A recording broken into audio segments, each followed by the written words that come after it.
All right, a little over a month or so ago, I had a brother send this article to me here. He just copied it and pasted it right into an email and sent it. I'll show you the link to another article that's talking about the same event here in just a little bit. But it says here, Brian thought this might be of interest to you. Article from journalist Pamela Geller, who asks, why is a Jesuit university, albeit a campus in Qatar, hosting a leader of a designated terrorist group's active arm? All right, I'm going to be hiding his, I'm hiding the header there, so hiding his personal contact info and things. But just show you here, I'll kind of just go down through. You can read this if you want to. This guy, Al-Arayan, however you say his name, and his son is an assistant professor at Georgetown's Qatar campus, and he's got relatives there and stuff like this, and they're hosting him even though he's a known terrorist, and kind of weird. But I'm going to show you some other articles here and some other very interesting things. But before I do, I just want to explain what the whole system of Jesuitry is all about, and Roman Catholicism. Roman Catholicism created Islam. All right, there's plenty of information to back that up. Look at the veneration of Mary between both Islam and Roman Catholicism. They both have their holy temples. They both have their holy cities. Vatican for the Catholics, Mecca, Medina for Islam. There's a lot of things. They both have killed Christians and Jews down through the centuries. They both hate, Jews, in spite of their little nice ecumenical dialogue stuff that they try to deceive people with. But what we have here is you have thesis, antithesis, synthesis. They play off the two sides and bring in their desired ends as a result of it.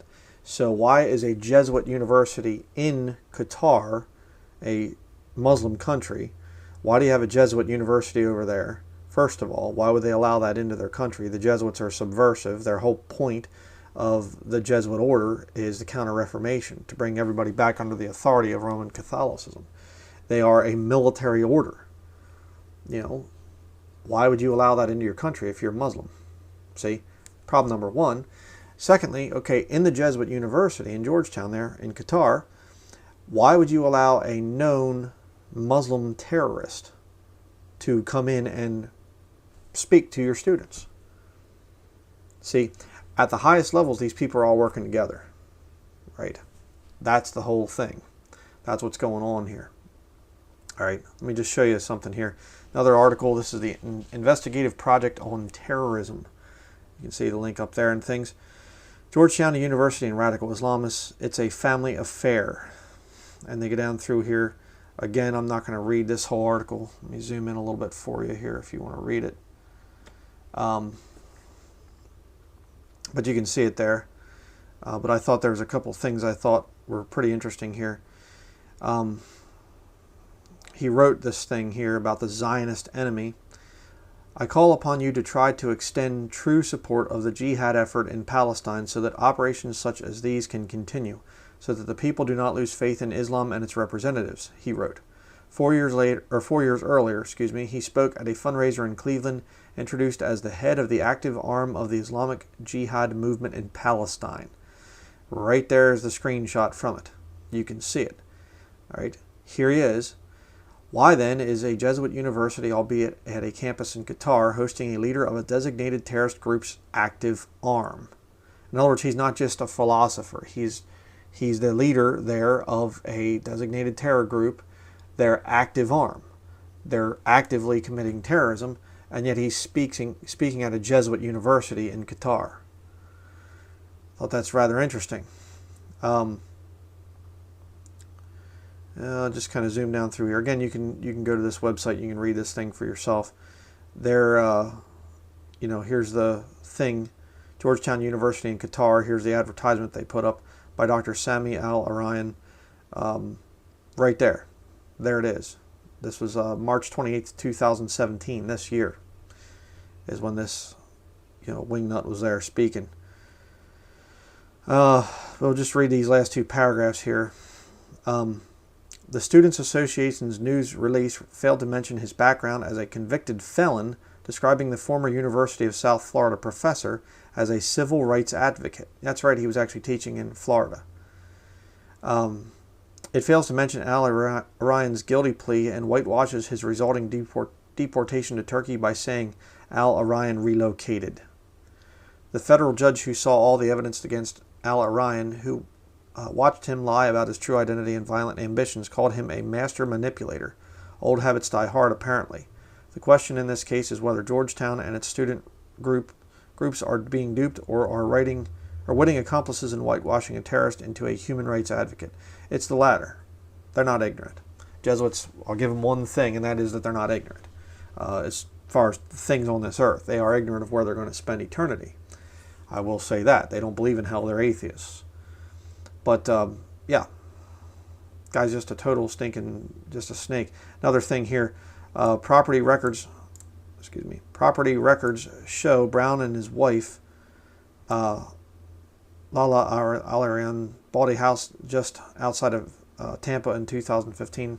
Brown also owns a $1.1 million house in McLean, Virginia. Another one of his relatives, this Al Orian guy. His son-in-law, right there. Jonathan Brown, Al Orian's son-in-law, also works at Georgetown. So, kind of interesting. But I want to just show you something kind of a very, very recent. This just came out this morning, I believe. This thing about what America is doing.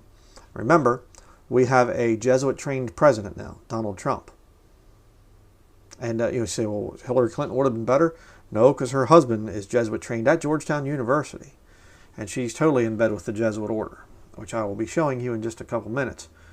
But check this out. This is just breaking news here about the thing of U.S. relations with Qatar. Watch this.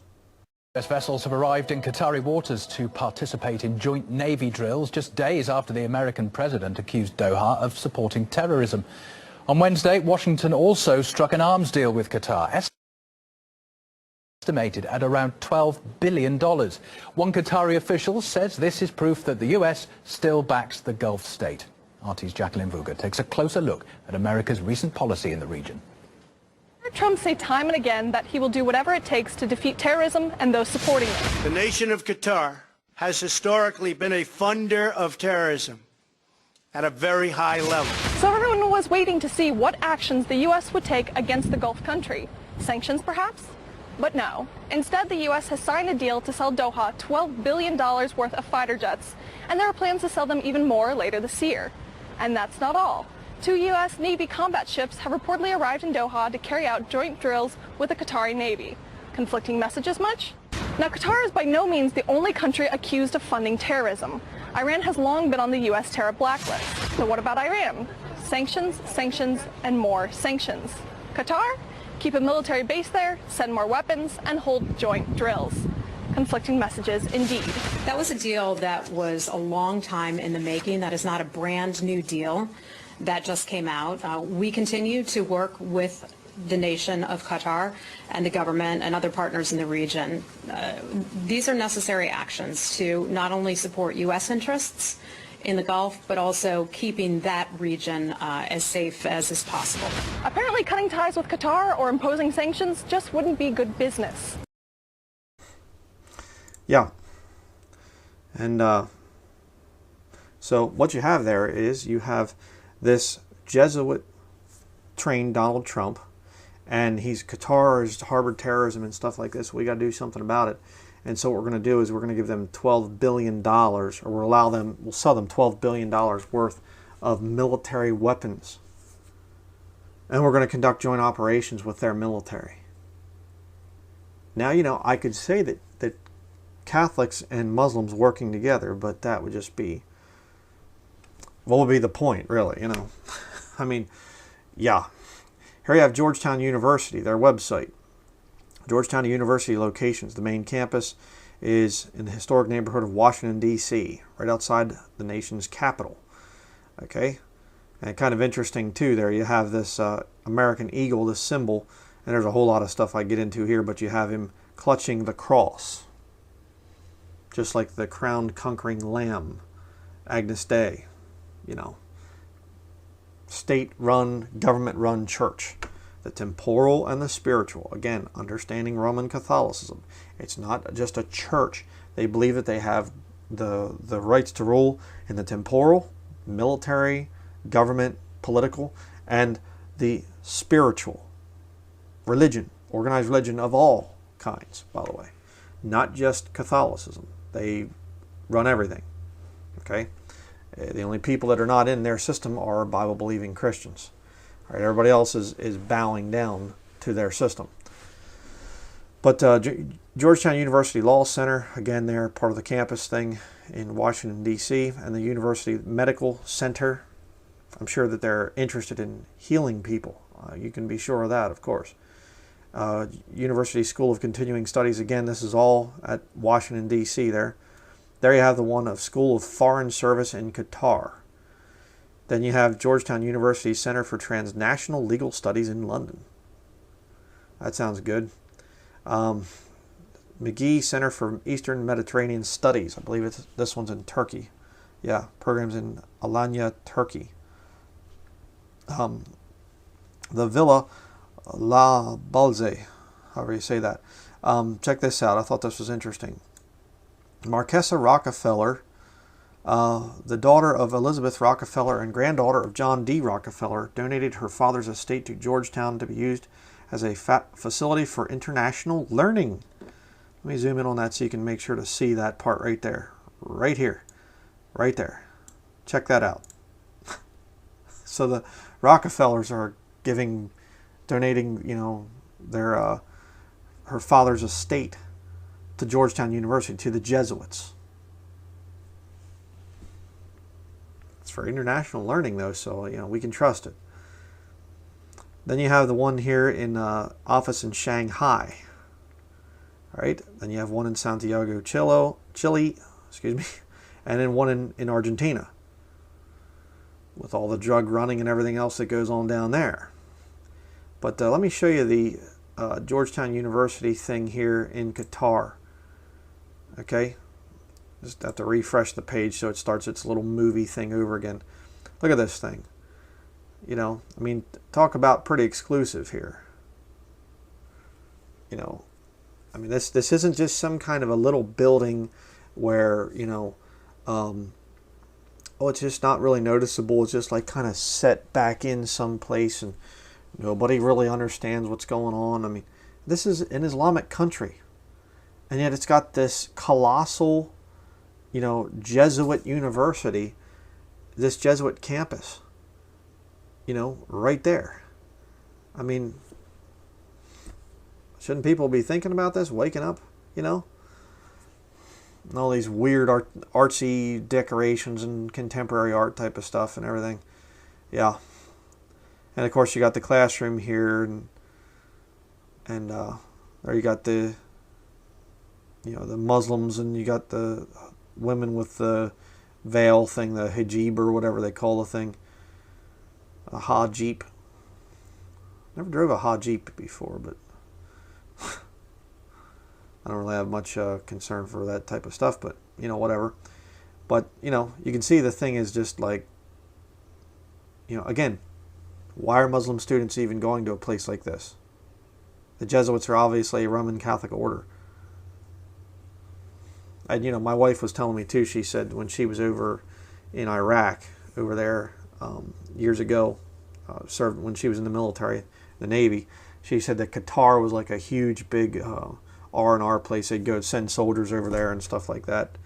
Because we got a military base over there. So this place that Donald Trump condemns on one hand for harboring terrorists and training terrorists, and yet they're making arms deals with them and joint military operations and stuff with it. Here we have this website. This is the Walsh School of Foreign Service, Georgetown University again here, and these different photos, but I'll show you some things very interesting here.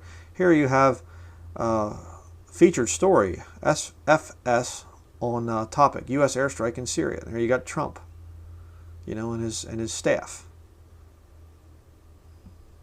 Why wouldn't they talk about him? He's one of them. He's Jesuit educated. Oh, Well, how did she get there? Hillary Rodham Clinton presents awards to Colombian peace agreement leaders at Georgetown University.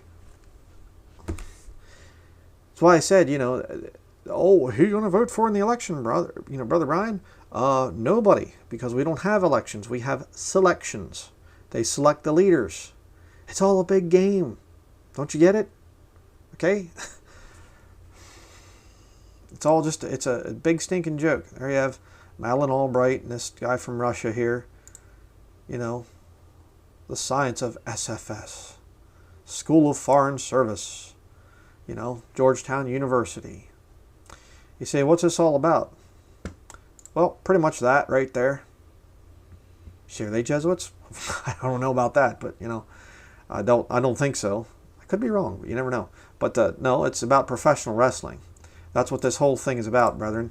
This whole thing of, you have world leaders, Hillary Clinton, dedicated enemy of Donald Trump, and all the debates and all the fighting and all the stuff here, and we got these evil, wicked Muslim terrorists, and we're the good people that we're going to fight them and we're going to restore professional wrestling. That's what it is. Professional wrestling. And you hear interviews between, Andre the Giant back when he was still alive and Hulk Hogan, whatever he's doing now. But, steroid Hogan. And, these guys are friends. They work together. They're not bitter enemies, but, they come out and they look like, oh, we're bitter enemies. In terms of man and man's understanding, war is about making money. Okay? This whole thing, and I say that because in the spiritual realm, war is God's judgment on sin. God will bring somebody like Nebuchadnezzar to power and let him take over Israel. Read about that in the book of Daniel. All right? You'll see that. God will judge a nation by letting them go into war. But at the highest levels, these guys all work together. This whole thing is a joke. Oh, well, we're going to have a war, we're going to have this, we're going to have that. The Bible says in Revelation 17 that there is a city which fornicates with all the kings of the earth, and she makes them drunk with the wine of her fornication, her wealth, her riches, her power. And the way she does it is by having agents within governments to control these things. And I don't care if it's, American, British, whatever, versus all these Arabic countries. You look, the Jesuits have their hands in everything. They really do. And if somebody gets out of line and gets away from what the Jesuits want them to do, all of a sudden that person becomes a terrorist leader and we need to take care of this person and whatever else. So that's what's going on, brethren. It's insanity. Don't fall for this whole ridiculous nonsense show of we got to fight the forces of terrorism and stuff like this. The Catholics and the Muslims are working together, and they're going to be used in the end times to persecute the nation of Israel. Right? That's why the Catholics are so interested in stealing the city of Jerusalem, because that's where the Antichrist is going to rule and reign from, partly there and partly at the Vatican. And he's going to rule and reign from there, and he's going to wage war against Islam. But just not the leaders of Islam. They're going to go out and they're going to slaughter people. So, could keep going on about this whole thing. And I just thought it was so interesting to see this, just how these people work together at the top. So, don't be deceived, brethren. Stick to the King James Bible. Catholicism is Mystery Babylon. Roman Catholicism is, they are the ones that are in control through their Jesuit order. All right? That's going to be it. Thank you for watching.